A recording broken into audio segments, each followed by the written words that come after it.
When it comes to story in video games, Donkey Kong was the originator. The first game to have an actual narrative with characters, Donkey Kong followed the simple plot of an everyman who rescues his love interest from a hot-headed brute. When Super Mario Bros. Premiered on the Famicom a few years later, there were a lot of changes, but the core story was still there. Mario, who is once a carpenter, must rescue the princess from Bowser, just like he rescued Pauline from Donkey Kong. This simple narrative would be the perfect motivation for someone to play through the game from start to finish. Seeing the princess rescued from Bowser would be a perfect reward for braving through 8 dangerous worlds. Would this be enough to hold up a movie or a TV show or a comic? For a time in the late 80s and early 90s, Nintendo were more willing to license out their properties to be made into movies and cartoons. Japan saw one anime film, Super Mario Bros. The Great Mission to Rescue Princess Peach, as well as a series of original video animation releases. The United States got several syndicated cartoons produced by DiC, who also produced the Sonic the Hedgehog cartoons, as well as a live-action Hollywood movie produced by Disney. It was definitely the most interesting time to be a video game fan.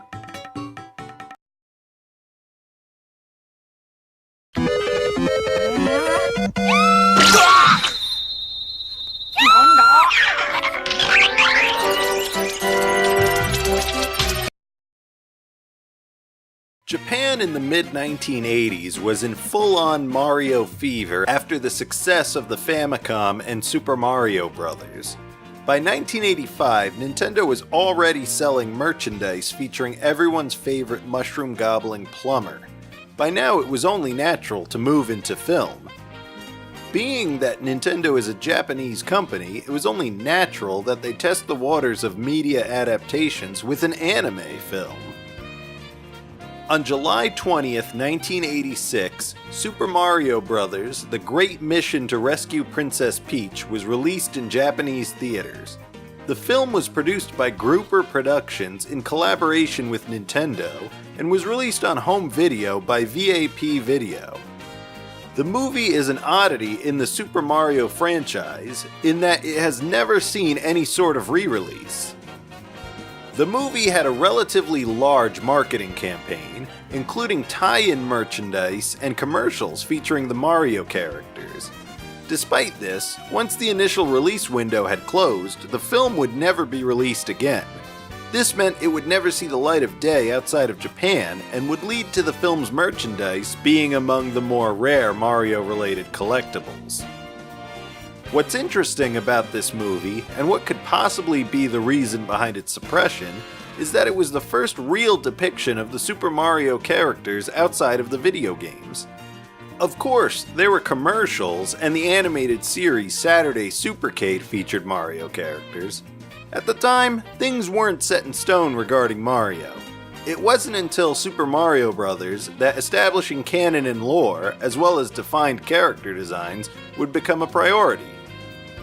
This movie's production would have occurred alongside the development of Super Mario Bros. 2, known as the Lost Levels in the West, so the designs and characters are almost entirely based on those found in the first Super Mario Bros.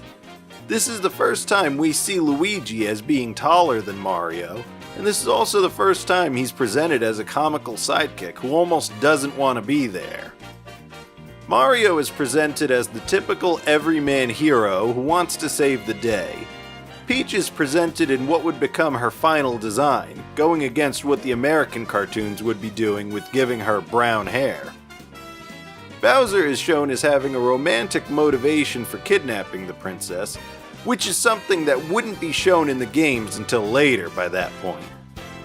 One thing that caught my ear was how the video game's musical cues and sound effects are used comedically here. This is something that later American cartoons would also do, though it's not clear if they've seen The Great Mission to Rescue Princess Peach before production or not. There are a lot of similarities between the anime movie and the American TV shows. For example, Mario and Luigi's love of food, which would also later become a staple of the games. The most charming part of this movie is the soundtrack. While some musical cues come right from the games themselves, there are several montage scenes featuring a bouncy rock and roll soundtrack.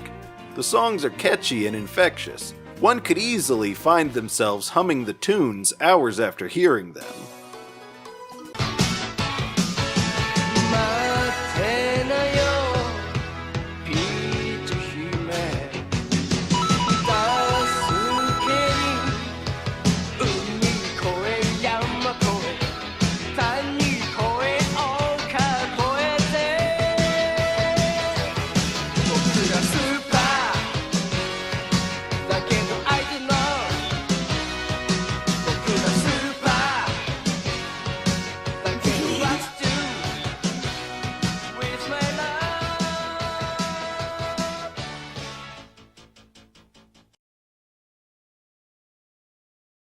Super Mario Bros. The Great Mission to Rescue Princess Peach is a great little animated movie that establishes or predicts character elements that would come to define the franchise.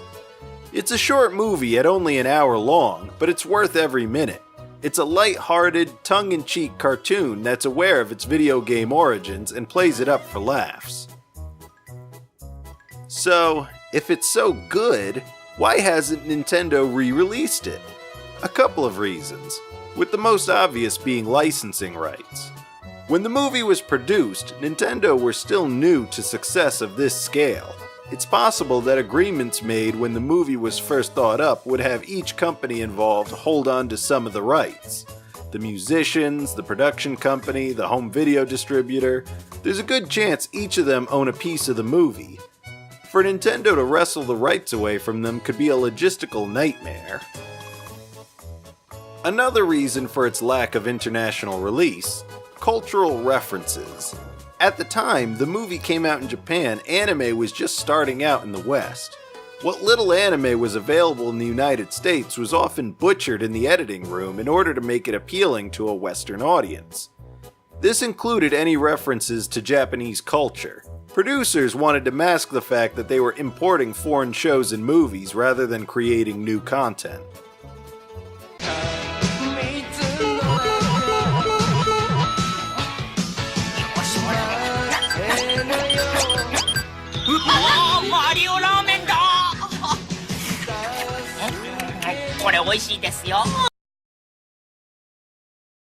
Nintendo in 1986 were more concerned with making sure Western audiences were buying their games, especially after the video game crash of 1983 made video games a tough sell. By the time Nintendo was comfortable enough to start thinking of cartoons, they had decided to make Mario media aimed specifically at a Western audience. This would result in the Super Mario Bros. Super Show, based on the American version of Super Mario Bros. 2, as well as a few other shows based on Super Mario Bros. 3 and Super Mario World. Of course, none of that would compare to what Nintendo were planning for 1993. Hollywood had come a-knockin', and Nintendo gave their blessings for a Disney-produced live-action Super Mario Bros. Movie.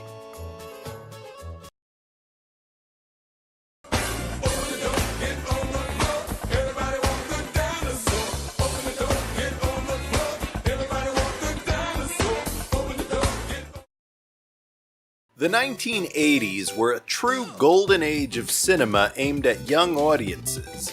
Steven Spielberg, George Lucas, Robert Zemeckis, these were the directors who shaped movies at that time.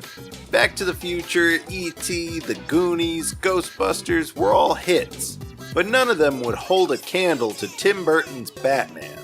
It was the last great summer blockbuster of the 80s, and it would set the tone for the 90s. After Batman claimed the summer of '89, every studio realized what the next big thing would be: adaptations of comic books and video games. The assumption was always that comic books and video games were the lowest forms of entertainment, but both hit it off big time in the time leading up to and following the release of Batman. One of the properties picked up in the post-Batman rush was Super Mario Bros. the production company Leitmotiv met with Nintendo and an agreement was made.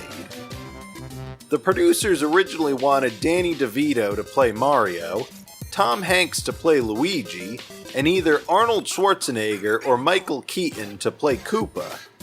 In the end, they would settle on Bob Hoskins as Mario, John Leguizamo as Luigi, and Dennis Hopper as King Koopa. Disney would distribute the movie under their Hollywood Pictures banner. The movie was released to theaters on May 28, 1993 to critical and commercial failure. Too dark for kids, too childish for adults, it failed to resonate with any audience during its theatrical run. It was released on home video shortly after and faded away into pop culture obscurity, only to be mentioned at video game trivia nights at dive bars. Problems with the cast and crew, a poorly organized production shoot, and a pair of directors who made repeated changes to the script well into filming resulted in a movie that's best described as a mess. Supposedly, the original vision was a lot better and stayed true to the spirit of the games. The end result is a movie that tried to imitate what was successful before it without understanding what made those movies successful. Super Mario Bros. Isn't a bad movie. Like most things people claim are the worst ever, it's never as bad as people make it seem.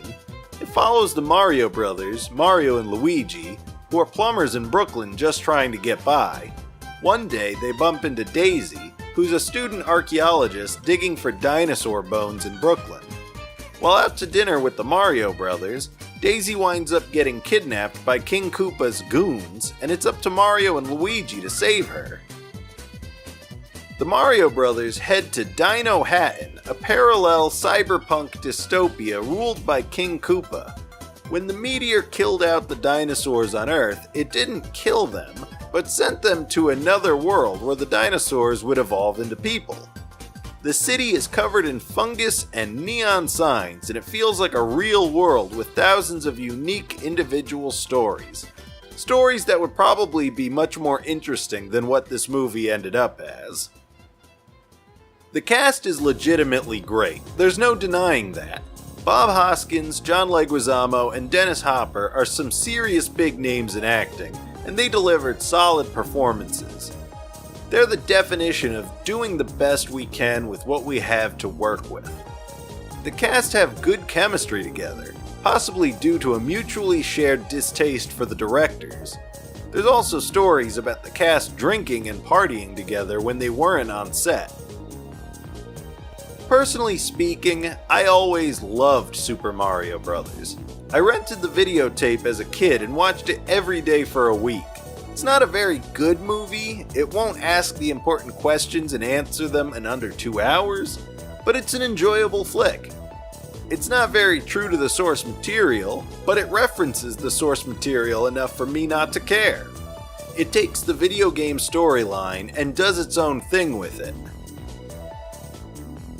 In contrast to the great mission to rescue Princess Peach, Super Mario Bros. Doesn't look so good.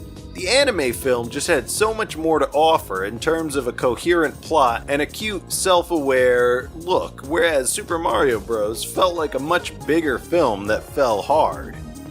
It's funny how widely available the live-action Super Mario Bros. Movie is when the anime film is so much better.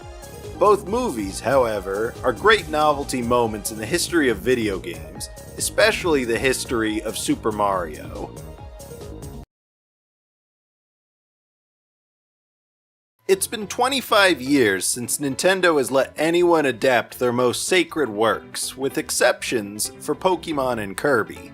This is directly caused by Hollywood's failure to deliver on a big-budget Super Mario Bros. Film that would be a critical and commercial success, on the same level or surpassing that of the games.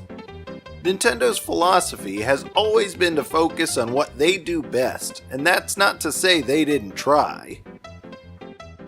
In 2015, Nintendo announced a deal with Universal Studios to allow Universal to create a Nintendo-themed area in their international theme parks, with an eye on Tokyo and Orlando specifically. This deal opened up speculation as to whether or not Nintendo were trying to get back in bed with Hollywood. In July of 2016, the speculation would be confirmed as it was announced that Universal would be distributing a live-action Pokemon movie based on the game Detective Pikachu. The biggest news to come out of the Nintendo Universal deal would come in January 2018 with the announcement of Nintendo partnering up with Illumination Entertainment. Illumination is the studio responsible for the Despicable Me series, and now they're on board to produce a CG animated movie based on the Super Mario Bros. Franchise. Will it be more successful than previous attempts? Well, it can't be any worse.